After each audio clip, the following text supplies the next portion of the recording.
سورة الأنفال. أعوذ بالله من الشيطان الرجيم. I seek refuge in Allah from the expelled Satan. بسم الله الرحمن الرحيم. In the name of Allah, the entirely merciful, the especially merciful. يسألونك عن الأنفال قل الأنفال لله والرسول فاتقوا الله وأصلحوا ذات بينكم وأطيعوا الله ورسوله إن كنتم مؤمنين. They ask you, O Muhammad, about the bounties of war. Say, the decision concerning bounties is for Allah and the Messenger. So fear Allah and amend that which is between you, and obey Allah and His Messenger, if you should be believers. إنما المؤمنون الذين إذا ذكر الله وجلت قلوبهم وإذا تليت عليهم آياته زادتهم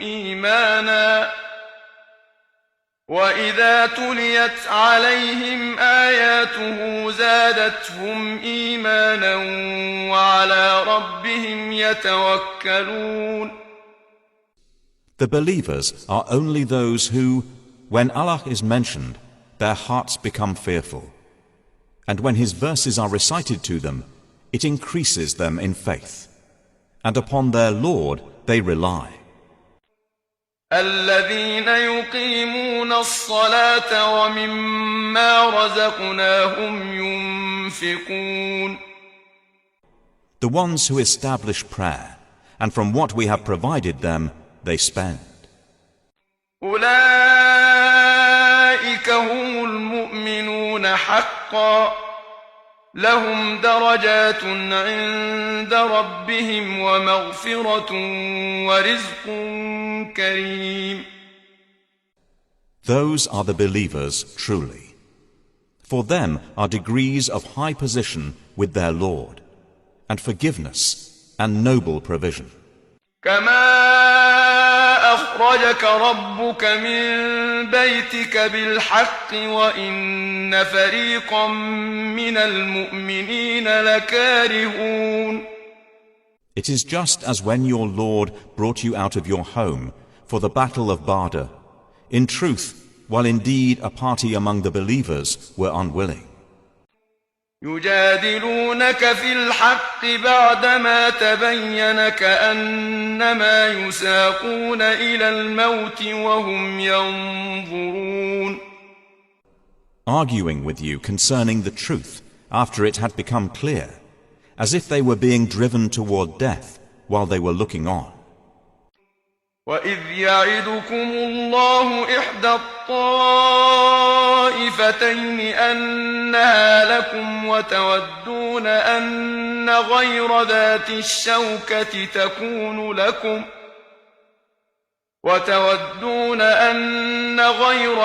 الشَّوْكَةِ تَكُونُ لَكُمْ وَيُرِيدُ اللَّهُ أَن يُحِقَّ الْحَقَّ بِكَلِمَاتِهِ وَيَقْطَعَ دَابِرَ الْكَافِرِينَ. Remember, O believers, when Allah promised you one of the two groups, that it would be yours, and you wished that the unarmed one would be yours. But Allah intended to establish the truth by His words, and to eliminate the disbelievers. لِيُحِقَّ الْحَقَّ وَيُبْطِلَ الْبَاطِلَ وَلَوْ كَرِهَ الْمُجْرِمُونَ. That He should establish the truth and abolish falsehood, even if the criminals disliked it. إذ تستغيثون ربكم فاستجاب لكم أني ممدكم بألف من الملائكة مردفين. Remember when you were asking help of your Lord, and He answered you, "Indeed, I will reinforce you with 1,000 from the angels following one another." وما جعله الله إلا بشرى ولتطمئن به قلوبكم وما النصر إلا من عند الله إن الله عزيز حكيم. And Allah made it not but good tidings, and so that your hearts would be assured thereby. And victory is not but from Allah. Indeed, Allah is exalted in might and wise. إذ يغشيكم النعاس أمنة منه وينزل عليكم من السماء ماء ليطهركم به ويذهب عنكم رجز الشيطان وليربط على قلوبكم ويثبت به الأقدام. Remember when He overwhelmed you with drowsiness, giving security from Him, and sent down upon you from the sky rain, by which to purify you, and remove from you the evil suggestions of Satan, and to make steadfast your hearts, and plant firmly thereby your feet. إذ يوحي ربك إلى الملائكة أني معكم فثبتوا الذين آمنوا سألقي في قلوب الذين كفروا الرعب فاضربوا فوق الأعناق واضربوا منهم كل بنان. Remember when your Lord inspired to the angels, I am with you, so strengthen those who have believed. I will cast terror into the hearts of those who disbelieved. So strike them upon the necks, and strike from them every fingertip. ذلك بأنهم شاقوا الله ورسوله ومن يشاقق الله ورسوله فإن الله شديد العقاب. That is because they opposed Allah and His Messenger. And whoever opposes Allah and His Messenger, indeed Allah is severe in penalty.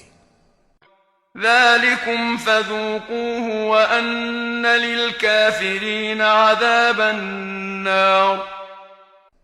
That is yours, so taste it. And indeed, for the disbelievers is the punishment of the fire. يا أيها الذين آمنوا إذا لقيتم الذين كفروا زحفا فلا تولوهم الأدبار. O you who have believed, when you meet those who disbelieve advancing in battle, do not turn to them your backs, retreating. ومن يولهم يومئذ دبره إلا متحرفا لقتال أو متحيزا إلى فئة فقد باء بغضب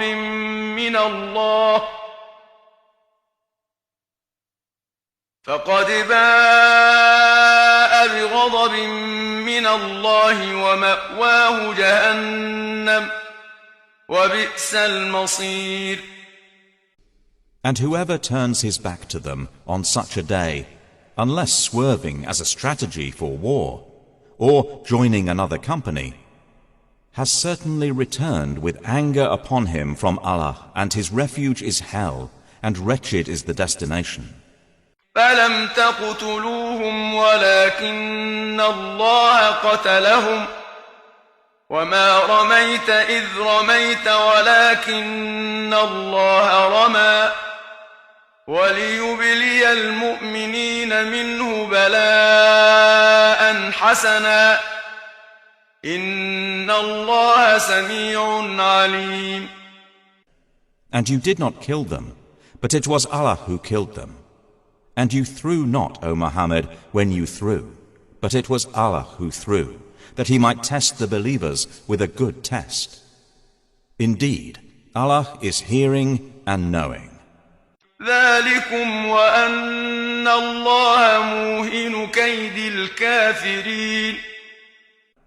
That is so, and also that Allah will weaken the plot of the disbelievers. إن تستفتحوا فقد جاءكم الفتح وإن تنتهوا فهو خير لكم وإن تعودوا نعد ولن تغني عنكم فئتكم شيئا ولو كثرت وأن الله مع المؤمنين. If you disbelievers seek the decision, i.e. victory, the decision, i.e. defeat, has come to you. And if you desist from hostilities, it is best for you.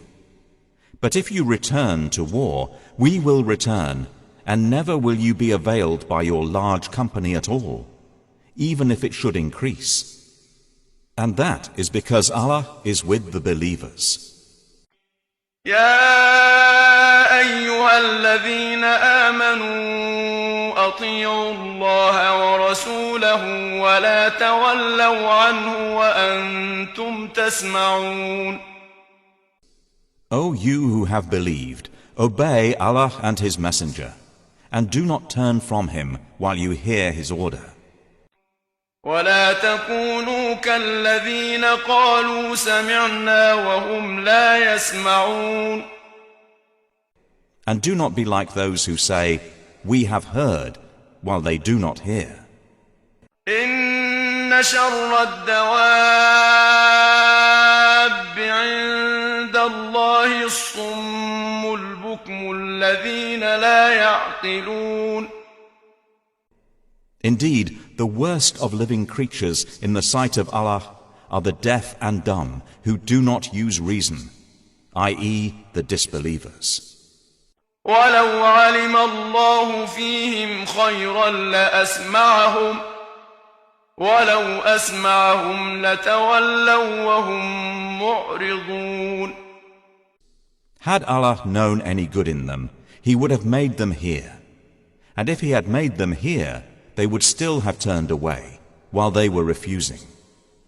يا أيها الذين آمنوا استجيبوا لله وللرسول إذا دعاكم لما يحييكم واعلموا أن الله يحول بين المرء وقلبه وأنه إليه تحشرون. O you who have believed, respond to Allah and to the Messenger when He calls you to that which gives you life. And know that Allah intervenes between a man and his heart, and that to Him you will be gathered. واتقوا فتنة لا تصيبن الذين ظلموا منكم خاصة واعلموا أن الله شديد العقاب. And fear a trial which will not strike those who have wronged among you exclusively, and know that Allah is severe in penalty. واذكروا إذ أنتم قليل مستضعفون في الأرض تخافون أن يتخطفكم الناس فآواكم وأيدكم بنصره ورزقكم من الطيبات لعلكم تشكرون. And remember when you were few and oppressed in the land, fearing that people might abduct you. But He sheltered you, supported you with His victory, and provided you with good things, that you might be grateful. يا أيها الذين آمنوا لا تخونوا الله والرسول وتخونوا أماناتكم وأنتم تعلمون. O you who have believed, do not betray Allah and the Messenger, or betray your trusts while you know the consequence. واعلموا أنما أموالكم أموالكم وأولادكم فتنة وأن الله عنده أجر عظيم. And know that your properties and your children are but a trial, and that Allah has with him a great reward. يا أيها الذين آمنوا إن تتقوا الله يجعل لكم فرقانا ويكفر عنكم سيئاتكم ويغفر لكم والله ذو الفضل العظيم. O you who have believed, if you fear Allah, He will grant you a criterion, and will remove from you your misdeeds, and forgive you. And Allah is the possessor of great bounty. وَإِذْ يَمْكُرُ بِكَ الَّذِينَ كَفَرُوا لِيُثْبِتُوكَ أَوْ يَقْتُلُوكَ أَوْ يُخْرِجُوكَ وَيَمْكُرُونَ وَيَمْكُرُ اللَّهُ وَاللَّهُ خَيْرُ الْمَاكِرِينَ. And remember, O Mohammed, when those who disbelieved plotted against you to restrain you, or kill you, or evict you from Makkah. But they plan, and Allah plans, and Allah is the best of planners. وَإِذَا تُتْلَى عَلَيْهِمْ آيَاتُنَا قَالُوا قَدْ سَمِعْنَا لَوْ نَشَاءُ لَقُلْنَا مِثْلَ هَذَا إِنْ هَذَا إِلَّا أَسَاطِيرُ الْأَوَّلِينَ. And when our verses are recited to them, they say, "We have heard. If we willed, we could say something like this. This is not but legends of the former peoples." وَإِذْ قَالُوا اللَّهُمَّ إِن كَانَ هَذَا هُوَ الْحَقَّ مِنْ عِندِكَ فَأَمْطِرْ عَلَيْنَا حِجَارَةً مِنَ السَّمَاءِ أَوْ ائْتِنَا بِعَذَابٍ أَلِيمٍ. And remember when they said, "O Allah, if this should be the truth from you, then rain down upon us stones from the sky, or bring us a painful punishment." وَمَا كَانَ اللَّهُ لِيُعَذِّبَهُمْ وَأَنْتَ فِيهِمْ وَمَا كَانَ اللَّهُ مُعَذِّبَهُمْ وَهُمْ يَسْتَغْفِرُونَ. But Allah would not punish them while you, O Muhammad, are among them. And Allah would not punish them while they seek forgiveness. وَمَا لَهُمْ أَلَّا يُعَذِّبَهُمُ اللَّهُ وَهُمْ يَصُدُّونَ عَنِ الْمَسْجِدِ الْحَرَامِ وَمَا كَانُوا أَوْلِيَاءَهُ إِنْ أَوْلِيَاؤُهُ إِلَّا الْمُتَّقُونَ وَلَكِنَّ أَكْثَرَهُمْ لَا يَعْلَمُونَ. But why should Allah not punish them while they obstruct people from Al-Masjid al-Haram, and they were not fit to be its guardians? Its true guardians are not but the righteous, but most of them do not know. وَمَا كَانَ صَلَاتُهُمْ عِندَ الْبَيْتِ إِلَّا مُكَاءً وَتَصْدِيَةً فَذُوقُوا الْعَذَابَ بِمَا كُنتُمْ تَكْفُرُونَ. And their prayer at the house, i.e. Kaaba, was not except whistling and hand-clapping. So taste the punishment for what you disbelieved, i.e. practiced of deviations. إِنَّ الَّذِينَ كَفَرُوا يُنْفِقُونَ أَمْوَالَهُمْ لِيَصُدُّوا عَنْ سَبِيلِ اللَّهِ فَسَيُنْفِقُونَهَا ثُمَّ تَكُونُ عَلَيْهِمْ حَسْرَةً ثُمَّ يُغْلَبُونَ وَالَّذِينَ كَفَرُوا إِلَى جَهَنَّمَ يُحْشَرُونَ. Indeed, those who disbelieve spend their wealth to avert people from the way of Allah. So they will spend it, then it will be for them a source of regret. Then they will be overcome. And those who have disbelieved, unto hell they will be gathered. ليميز الله الخبيث من الطيب ويجعل الخبيث بعضه على بعض فيركمه جميعا فيجعله في جهنم أولئك هم الخاسرون. It is so that Allah may distinguish the wicked from the good, and place the wicked, some of them, upon others, and heap them all together and put them into hell. It is those who are the losers. قل للذين كفروا إن ينتهوا يغفر لهم ما قد سلف وإن يعودوا فقد مضت سنة الأولين. Say to those who have disbelieved that if they cease, what has previously occurred will be forgiven for them. But if they return to hostility, then the precedent of the former rebellious peoples has already taken place. وقاتلوهم حتى لا تكون فتنة ويكون الدين كله لله فإن انتهوا فإن الله بما يعملون بصير. And fight against them until there is no fitna, and until the religion, i.e. worship, all of it is for Allah.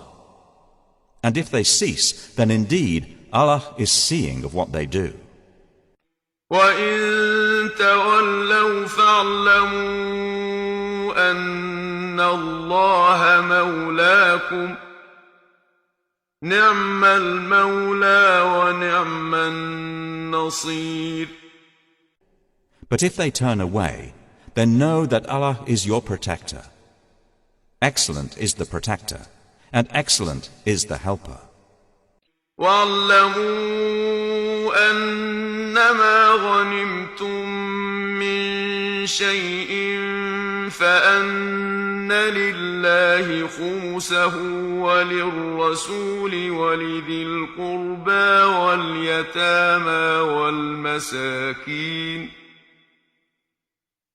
واليتامى والمساكين وابن السبيل إن كنتم آمنتم بالله وما أنزلنا على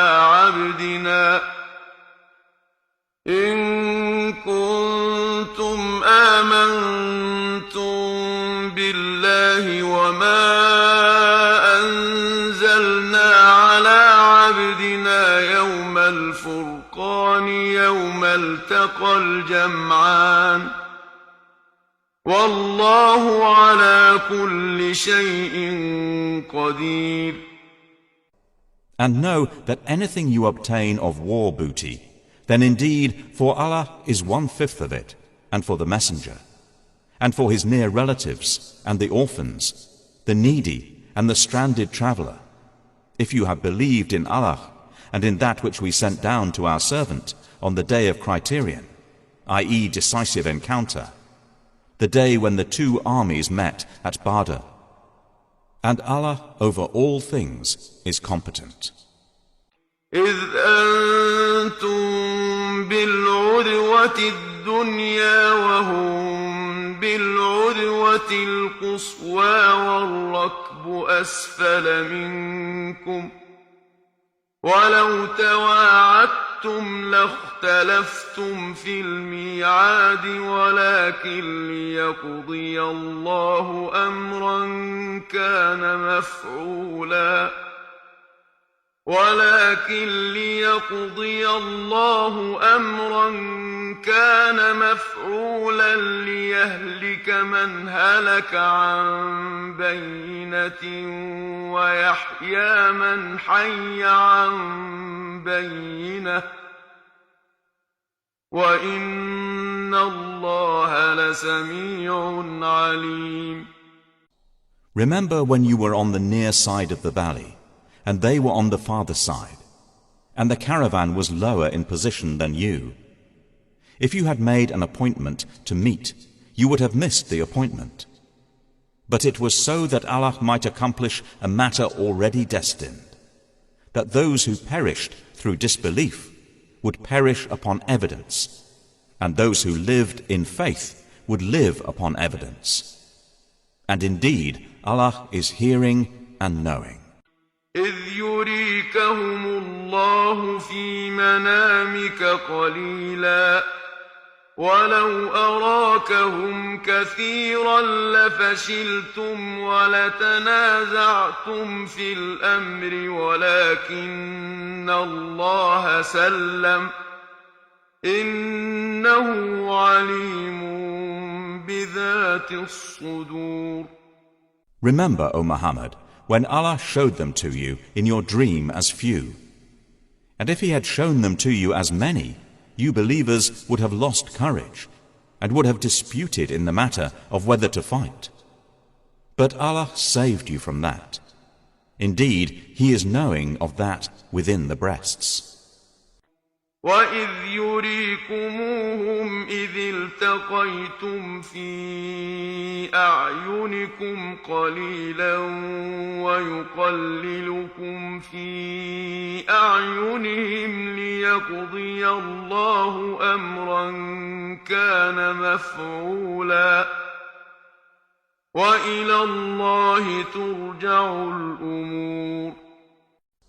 And remember when He showed them to you when you met as few in your eyes, and He made you appear as few in their eyes, so that Allah might accomplish a matter already destined. And to Allah are all matters returned.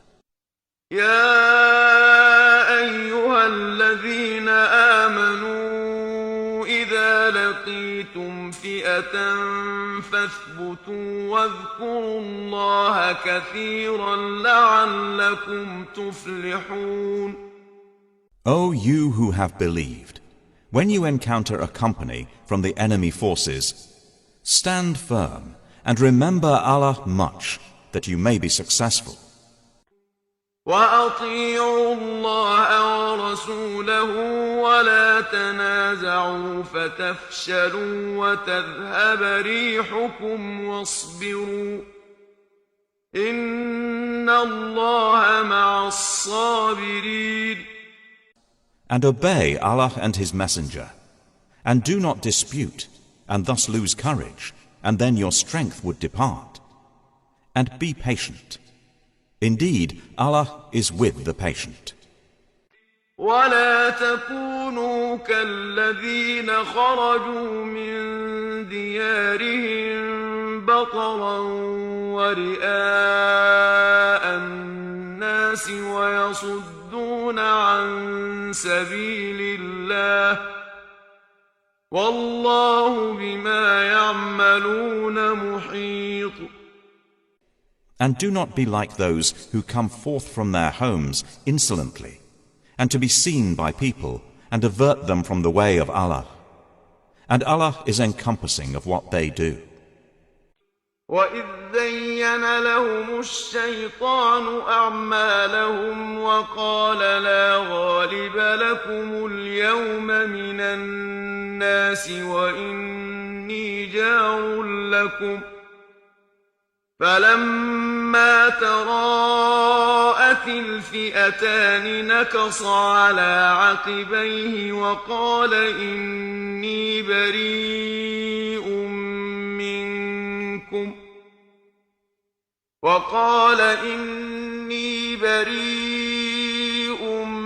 منكم إني أرى ما لا ترون إني أخاف الله والله والله شديد العقاب. And remember when Satan made their deeds pleasing to them and said, "No one can overcome you today from among the people, and indeed I am your protector." But when the two armies sighted each other, he turned on his heels and said, "Indeed I am disassociated from you. Indeed I see what you do not see. Indeed I fear Allah, and Allah is severe in penalty." إذ يقول المنافقون والذين في قلوبهم مرض غر هؤلاء دينهم ومن يتوكل على الله فإن الله عزيز حكيم. Remember when the hypocrites and those in whose hearts was disease, i.e. arrogance and disbelief, said, "Their religion has deluded those Muslims. But whoever relies upon Allah, then indeed Allah is exalted in might and wise." ولو ترى إذ يتوفى الذين كفروا الملائكة يضربون وجوههم وأدبارهم وذوقوا عذاب الحريق. And if you could but see when the angels take the souls of those who disbelieved, they are striking their faces and their backs and saying, "Taste the punishment of the burning fire." ذلك بما قدمت أيديكم وأن الله ليس بظلام للعبيد. That is for what your hands have put forth of evil, and because Allah is never unjust to His servants. كدأب آل فرعون والذين من قبلهم كفروا بآيات الله فأخذهم الله بذنوبهم إن الله قوي شديد العقاب. Theirs is like the custom of the people of Pharaoh and of those before them. They disbelieved in the signs of Allah, so Allah seized them for their sins.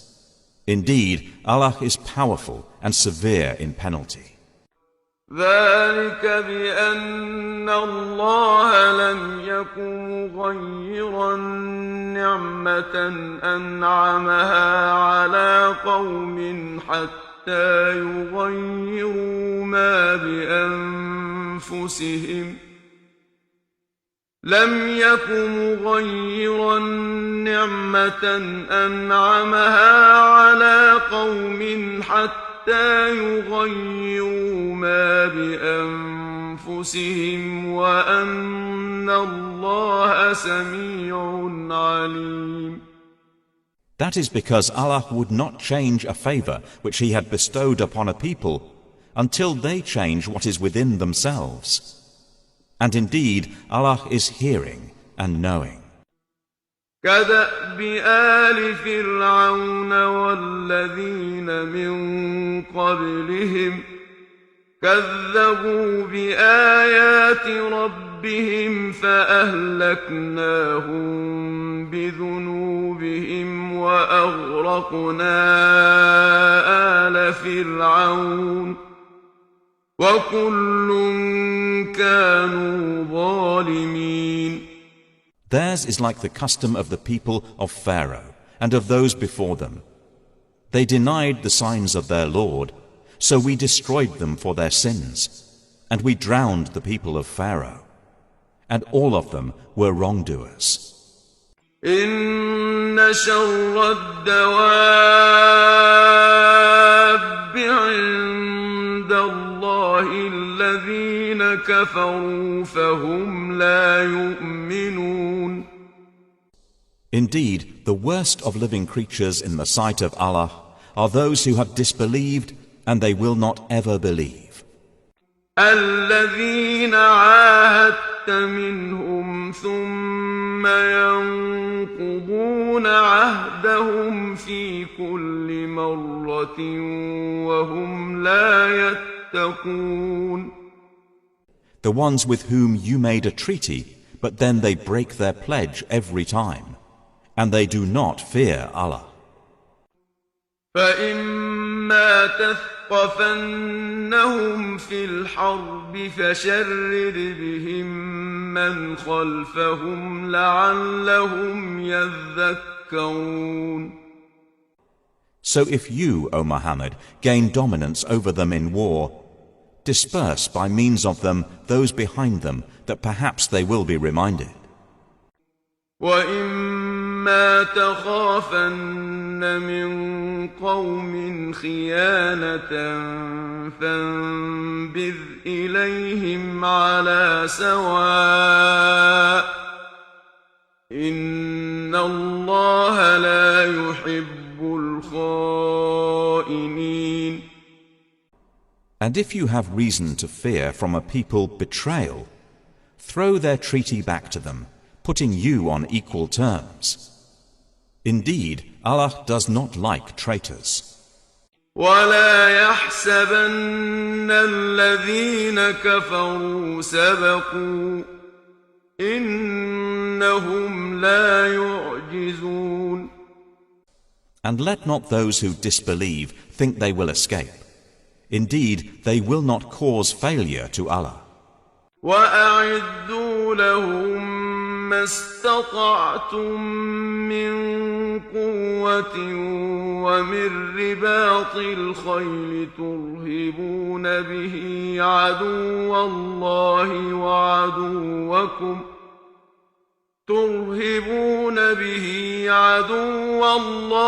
وَعَدُوَّكُمْ وَآخَرِينَ مِن دُونِهِمْ لَا تَعْلَمُونَهُمُ اللَّهُ يَعْلَمُهُمْ ۚ وَمَا تُنفِقُوا مِن شَيْءٍ فِي سَبِيلِ اللَّهِ يُوَفَّ إِلَيْكُمْ وَأَنتُمْ لَا تُظْلَمُونَ.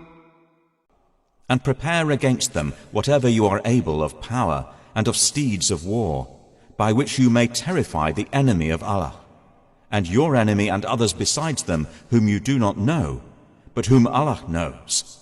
And whatever you spend in the cause of Allah will be fully repaid to you, and you will not be wrong. وَإِن جَنَحُوا لِلسَّلْمِ فَاجْنَحْ لَهَا وَتَوَكَّلْ عَلَى اللَّهِ إِنَّهُ هُوَ السَّمِيعُ الْعَلِيمُ. And if they incline to peace, then incline to it also, and rely upon Allah. Indeed, it is He who is the hearing, the knowing. وَإِن يُرِيدُوا أَن يَخْدَعُوكَ فَإِنَّ حَسْبَكَ اللَّهُ هُوَ الَّذِي أَيَّدَكَ بِنَصْرِهِ وَبِالْمُؤْمِنِينَ. But if they intend to deceive you, then sufficient for you is Allah. It is He who supported you with His help and with the believers. وَأَلَّفَ بَيْنَ قُلُوبِهِمْ لَوْ أَنفَقْتَ مَا فِي الْأَرْضِ جَمِيعًا مَا أَلَّفْتَ بَيْنَ قُلُوبِهِمْ وَلَكِنَّ اللَّهَ أَلَّفَ بَيْنَهُمْ إِنَّهُ عَزِيزٌ حَكِيمٌ. And brought together their hearts. If you had spent all that is in the earth, you could not have brought their hearts together. But Allah brought them together. Indeed, He is exalted in might and wise. يا أيها النبي حسبك الله ومن اتبعك من المؤمنين. O Prophet, sufficient for you is Allah, and for whoever follows you of the believers.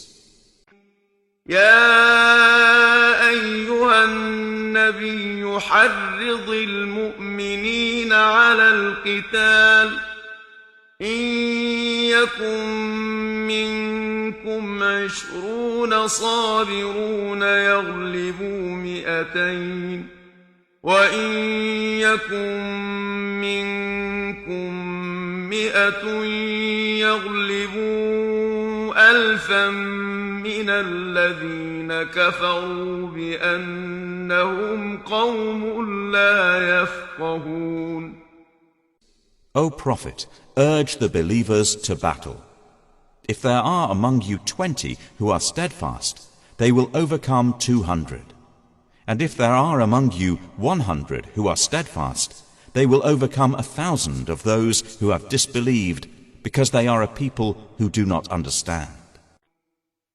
الآن خفف الله عنكم وعلم أن فيكم ضعفا فإن يكن منكم 100 صابرة يغلبوا 200 وإن يكن منكم 1000 يغلبوا 2000 بإذن الله والله مع الصابرين.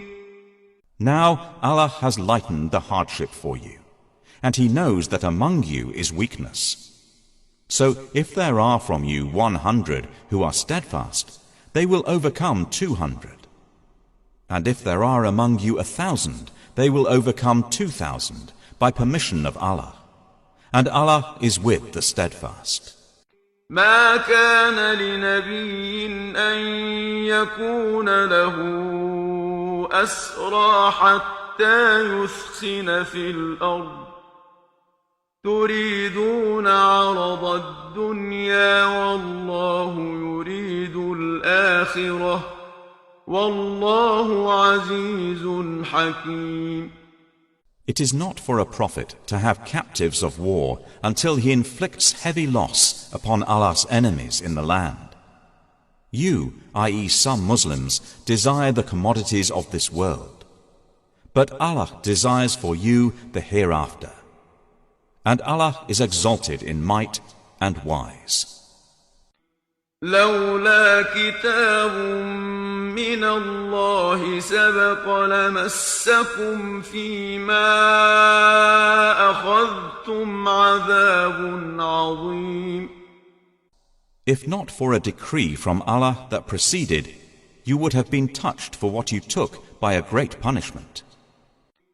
فكلوا مما غنمتم حلالا طيبا واتقوا الله إن الله غفور رحيم.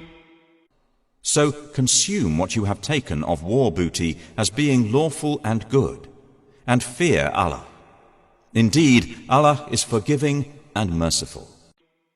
يا أيها النبي قل لمن في أيديكم من الأسرى إن يعلم الله في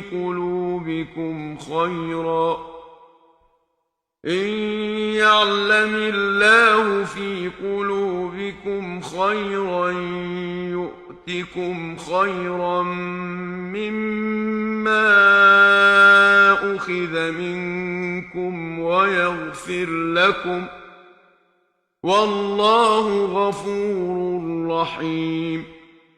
O Prophet, say to whoever is in your hands of the captives, if Allah knows any good in your hearts, He will give you something better than what was taken from you, and He will forgive you.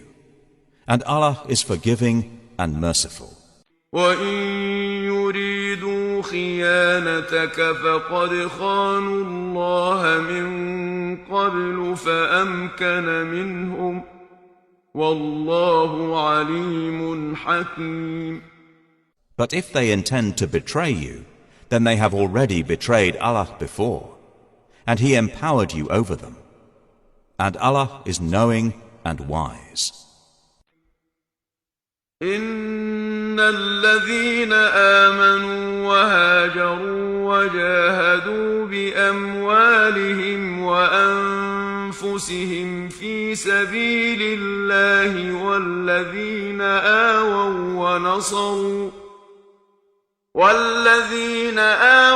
ونصروا أولئك بعضهم أولياء بعض والذين آمنوا ولم يهاجروا ما لكم من ولايتهم من شيء حتى يهاجروا وإن استنصروكم في الدين فعليكم النصر إلا على قوم بينكم وبينهم ميثاق والله بما تعملون بصير. Indeed, those who have believed and emigrated and fought with their wealth and lives in the cause of Allah, and those who gave shelter and aided, they are allies of one another. But those who believed and did not emigrate, for you there is no support of them until they emigrate. And if they seek help of you for the religion, then you must help, except against the people between yourselves and whom is a treaty. And Allah is seeing of what you do. والذين كفروا بعضهم أولياء بعض إلا تفعلوه تكن فتنة في الأرض وفساد كبير. And those who disbelieved are allies of one another. If you do not do so, i.e. ally yourselves with other believers, there will be fitna, i.e. disbelief and oppression on earth, and great corruption. والذين آمنوا وهاجروا وجاهدوا في سبيل الله والذين آووا ونصروا أولئك هم المؤمنون حقا لهم مغفرة ورزق كريم. But those who have believed and emigrated and fought in the cause of Allah, and those who gave shelter and aided, it is they who are the believers. Truly for them is forgiveness and noble provision. والذين آمنوا من بعد وهاجروا وجاهدوا معكم فأولئك منكم وأولو الأرحام بعضهم أولى ببعض في كتاب الله إن الله بكل شيء عليم. And those who believed after the initial emigration and emigrated and fought with you, they are of you. But those of blood relationship are more entitled to inheritance in the decree of Allah. Indeed, Allah is knowing of all things.